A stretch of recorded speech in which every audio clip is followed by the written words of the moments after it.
एक खोटं बोलू बाई, दोन खोटं बोलू, दोन खोटं बोलू बाई, तीन खोटं बोलू. 12 चौकी वाडा, दारात गाडी घोडा, घोड्याला खायला पुरण पोळी, बाई रुपेरी थोडा. आडबाई आडोनी आडाच पाणी काढोनी, कळशी भरते सोन्याची सून थोरा मोठ्याची. असं सासर नको ग बाई, नाव नुसतं मोठं, नाव नुसतं मोठं, ज्याचं लक्षण बारी खोट. पैलमा गणेश देवा, माझा खेळ मांडला, करीन तुझी सेवा, करीन तुझी सेवा, मला हवा करतार, चंद्रपोळी चौकडीत माझा संसार. 3 दगडांची चूल फुंकले निखारे, मुठभर जोंधळात सुख माझे सारे. नांदा सौख्य भरे, नांदा सौख्य भरे, नांदा सौख्य भरे, नांदा सौख्य भरे. भीम रूपी महारुद्र वज्र हनुमान मारुती वनारी अंजनी सुताराम दूता प्रवंजना, महाबळी प्राणनाथ सकळा उठी बळे, सौख्यकारी दुःखारी दूत वैष्णव नायक. माधवराव. हा काय काय काय काय कुठे बाहेर चाललाय का? हो, याला हे आपलं गणपतीला चाललोय. म्हणजे तुम्ही त्याच गणपतीच्या सेवेला चाललाय. जोडप्यानं सेवा केली की जास्त चांगलं फळ मिळेल असं वाटतंय की काय तुम्हाला? नाही नाही, तसं नाही भैयासाहेब, आम्ही म्हणजे मी वेगळ्या गणपतीला चाललोय. नाही म्हटलं, बायको बाहेर गेली तुमची तेव्हा गळ्यात पट्टा नसेल तुमच्या? काय नाही, बारीकचं काम होतं आमचं. बर, असू दे आता, राहू दे. नाही नाही, तुमचं काम मी नक्की केलं असतं भैयासाहेब, पण काय मित्राच्या घरी गणपती आहे ना, तर त्याने बोलावलंय दर्शनाला, जायला लागेल. हा, उशीर होईल. जा तुम्ही. तुम्हा सगळ्यांना तुमचं आयुष्य आणि तुमची कामं असतीलच. आमचं काय, आम्ही आता म्हातारे झालो आणि आमचे सगळे लांगे बांधे शिरखेडात. बरं, निघू मी भैयासाहेब? हो, निघा. आणि बघा, आता काय, देवाला जाताना रिकाम्या हाताने जाऊ नका. मग हे जाताना प्रसाद, हार, कंठी काहीतरी घेऊन जा. हो हो, अर्थात. आणि बा, आता आमचाही नमस्कार सांगा. हो, सांगतो. तुम्ही स्तोत्र चालू ठेवा ना. भीम रूपी महारुद्र वज्र हनुमान मारुती वनारी अंजनी सुता रामदूता प्रवंजना, महाबळी प्राणदाता सकळ उठी सौख्यकारी दुःखारी दूत वैष्णव गायक दीनानाथ हरे रूप सुंदर जगंत्र, पाताल देवता हंत भवे सिंधू. भीम रूपी महारुद्र वज्र हनुमान मारुती वनारी अंजनी सुता रामदूत.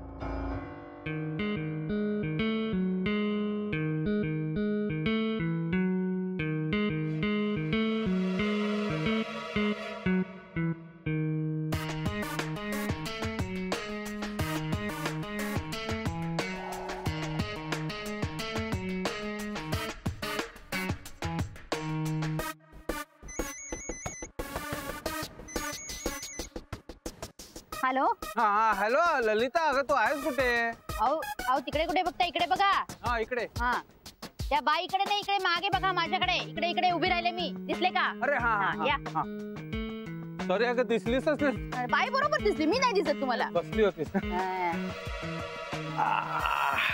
अरे वा, मी बरोबर नसताना पटकन झाली तुझी खरेदी. खरेदी करायला मला फक्त पैसे लागतात, बाकी कुणी नाही लागत.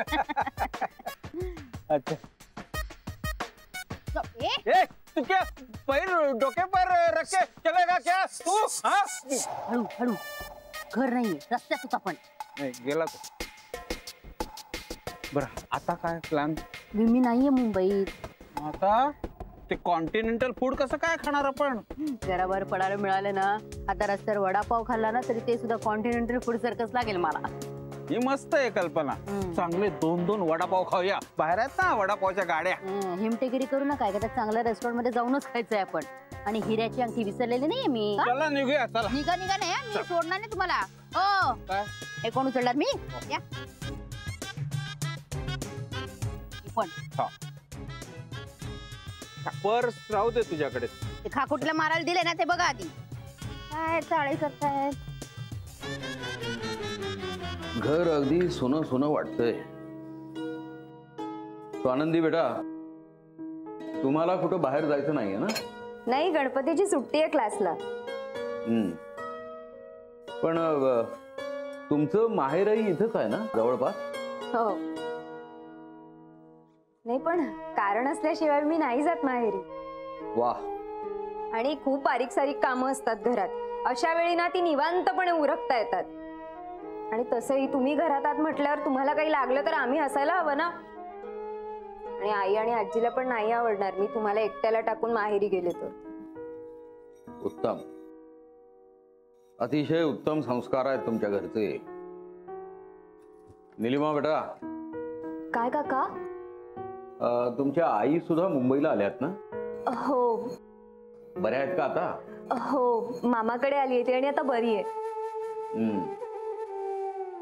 आणि वत्सलाही कुठे दिसली नाही.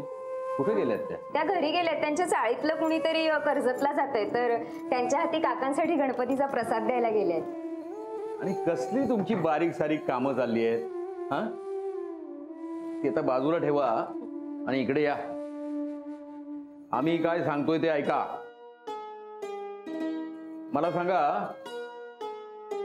इथे जवळपास चांगलं हॉटेल आहे का? म्हणजे लेकी सुनांना घेऊन जाता येईल असं? हो आहेत ना, भाऊजी नेतात आम्हाला कधी कधी. नाही म्हणजे जवळ आहे की लांब आहे? नाही, जवळ पण आहेत. पण तुम्ही का विचारताय? आज आम्ही तुम्हाला हॉटेलात जेवायला घेऊन जाणार. काय? हॉटेलमध्ये? होय. म्हटलं इथं आलोय तर जीवाची मुंबई करूया. तुम्ही इतकं आमच्यासाठी केलं, आता आम्ही तुमच्यासाठी करणार. चला पटकन तयार व्हा. हो. अगं दे. किती खुश झाले.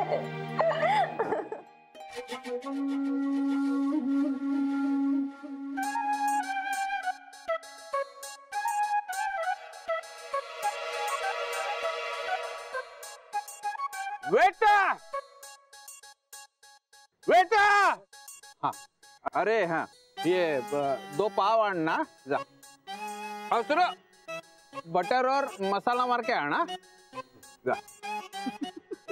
हॉटेलची पावभाजी करून तुमचा आवाज एकदम रुबाब आलाय. तू खुश आहेस ना? अगं तू खुश असली ना की मला जरा हिम्मत येते माहितीये. खुश आहे, आनंदात आहेत एकदम. पावभाजी तर पावभाजी, ती घरची दोडक्याची भाजी आणि बेटाची कोशिंबीर खाऊन कंटाळा आला होता अगदी मला. तुला ते खरं तर मी तुला कुठल्या तरी चांगल्याच्या रेस्टॉरंट मध्ये घेऊन जाणार होतो. नाही तेवढे पैसे आहेत. हा एवढे पैसे आहेत ना आपल्याकडे. काय झालं माहितीये का, एकदम एवढा खर्च करायची आता सवयच राहिली नाही ना. शिवाय तुला ती चांदीची अंगठी पण घेऊन द्यायची. चांदीची? हिऱ्याची? हिऱ्याची हिऱ्याचीच. नाही, हिऱ्याची अंगठी बोटात असते ना की त्या बोटावर घरातल्यांना नाचायला जाम मजा येते. हे मला एकदा घेऊन आले होते. अरे वा. काका या. हो. पाणी प्या, पाणी प्या. भैया सर दिसल्यासारखं काय चेहरा करताय. वा, निसर्गरम्य अगदी हॉटेल. हो, आणि किती शांतता आहे ना इथे. इकडे बघ, लगेच बघू नको, हळू बघ.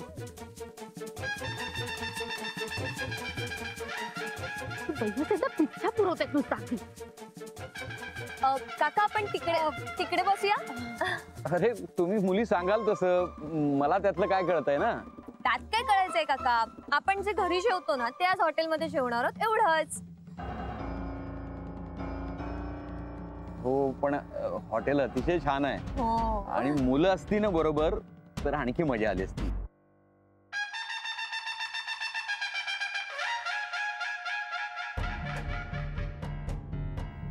निदान ललिता माधव तरी हवे होते बरोबर. हो ना. पण काय करणार, गणेशाची सेवा करायला गेलेत ना.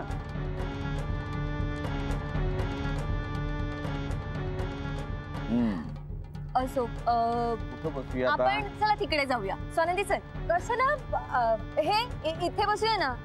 चालेल, इथे जवळ. चला, बऱ्याच दिवसानं मी पण आलो हॉटेलमध्ये. अरे इथं तर कोणीतरी बसलेलं दिसतंय आधीच.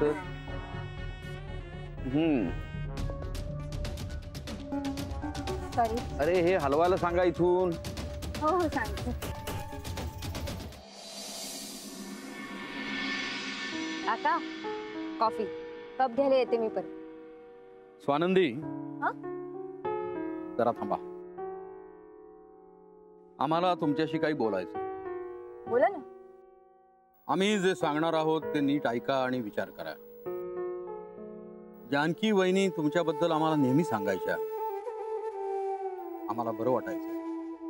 पण आम्ही इथं आलो आणि तुम्हाला पाहिलं आणि आमची खात्री पटली की वत्सलानं एक अतिशय गुणवान मुलगी आणली आमच्या घरात.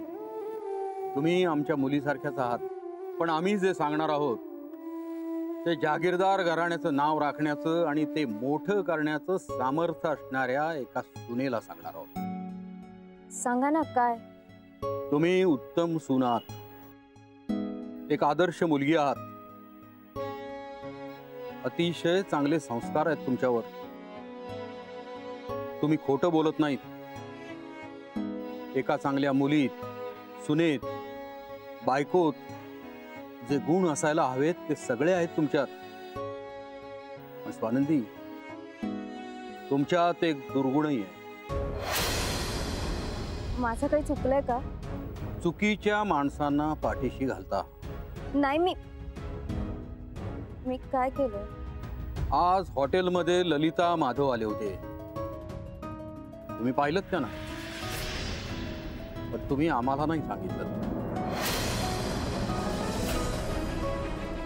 आज आपण हॉटेलात जेवायला गेलो होतो तेव्हा ललिता माधव दिसले होते. दिसले होते की नाही? तुम्ही बोलत का नाही? तुम्हाला ते दिसले की नाहीत? हो. आम्ही पण पाहिलं, पण तुम्ही आम्हाला नाही सांगितलं. ऋषीची भाजी ललितानं केली नाही, ती तुम्ही केली, हेही आम्ही पाहिलं. ज्येष्ठ मराचा काढा ललितानं नाही केला, तुम्ही तो केलात आणि मग त्यांना हाक मारलीत, हेही आम्ही पाहिलं. आमची नजर फार बारीक आहे. ललितानं केलेले ओबड-दोबड मोदक तुम्ही अगदी सुबक केलेत, हेही आम्ही पाहिलं. सॉरी, म्हणजे तुम्हाला फसवण्याचा हेतू नव्हता माझा. सणासुदीला वाद नको घरात आणि आमच्या समोर आईंना ओरडा पडू नये म्हणून. I am sorry. माफी का मागताय तुम्ही? आता तुम्ही जे बोललात तेच तुमचे गुण आम्ही पाहिले. एका सुनेसाठी अतिशय मोलाचे गुण आहेत ते.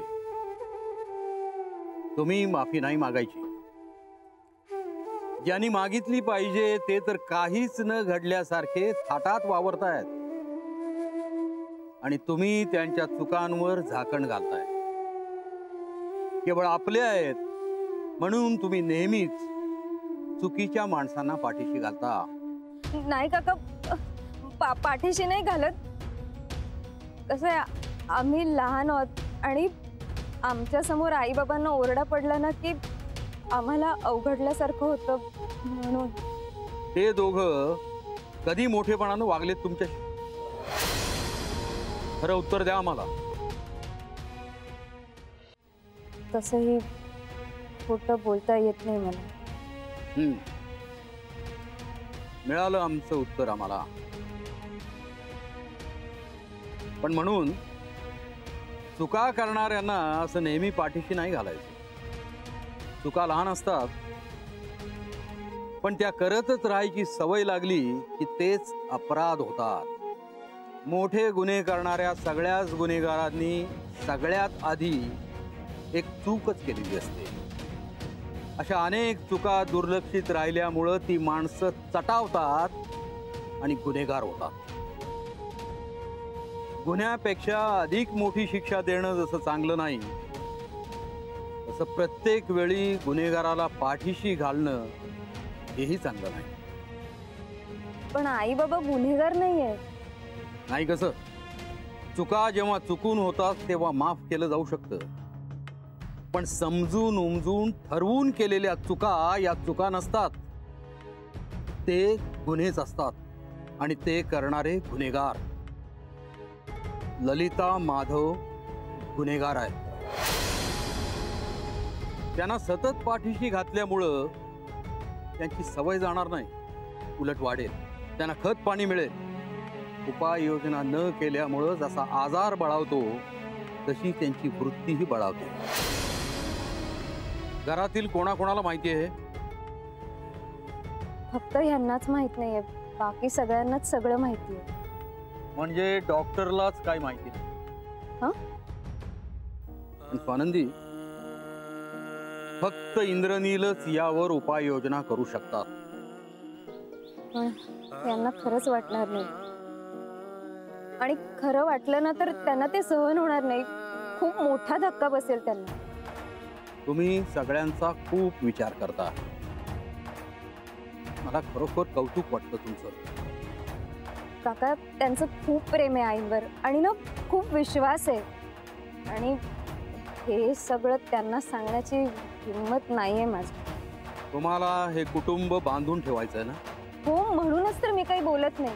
बेटा स्वानंदी, जे कुटुंब बांधून ठेवायचं ते निखळ निरोगी असायला नको? पण जिथे घरातली मोठी माणसंच एकमेकांशी लपवाछपवी करतात, ते लोक निव्वळ एकत्र आहेत म्हणून त्याला कुटुंब म्हणता येईल का?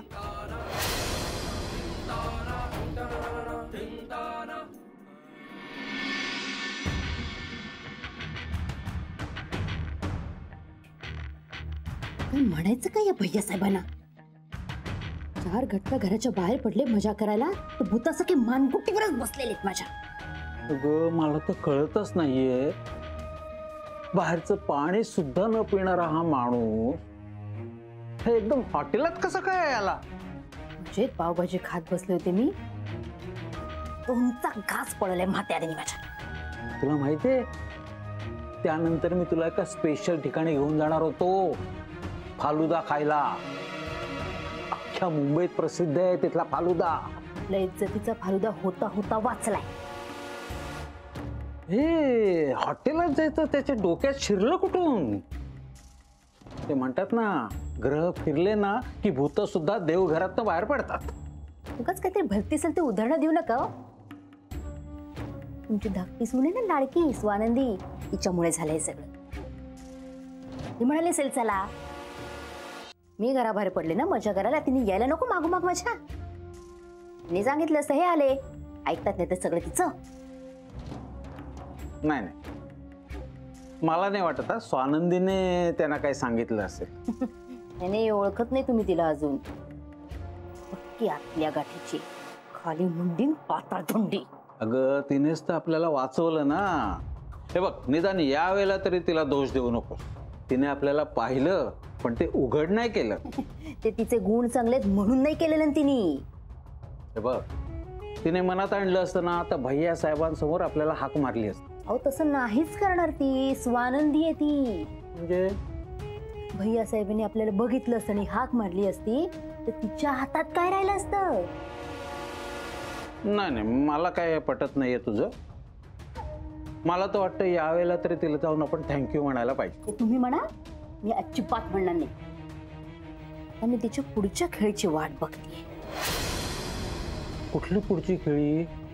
स्वानंदीने आपल्याला या प्रकरणात का वाचवलंय हे न समजणे इतकी दुधखोळी नाहीये। म्हणजे काय? का वाचवलंय? आता आपली शेंडी तिच्या हातात आहे, कधीही आपल्याला ब्लॅकमेल करू शकते ना ती। काहीतरी असतं हा तुझ्या डोक्यात ललिता. आपण पावभाजी खायला गेलो होतो त्याच्यात कसलं आलंय ब्लॅकमेल? आता बघाच, क्षणोक्षणी पदोपदी आपल्याला विचारेल, सांगू सगळं भैया सभेला जाऊन, सांगू सगळं माझ्या नवऱ्याला, असं म्हणून ब्लॅकमेल करेल ती आपल्याला. आणि तिने त्यांना काही सांगू नये म्हणून आपण सतत म्हणणार, नको बाई नको, तू म्हणशील तसं आम्ही करू. हा असा डावे तिचा कळलं, येत कसं नेऊ लक्षात तुमच्या? अरे बापरे, हा विचारच नव्हता आला ग माझ्या डोक्यात. तुला कसं काय सुचतं हे सगळं? बरं आता काय करायचं आपण? काही करायचं नाही, शांत राहायचं, काही घडलेलंच नाहीये असं दाखवत राहायचं. तर बघू पुढे ती काय करते ते.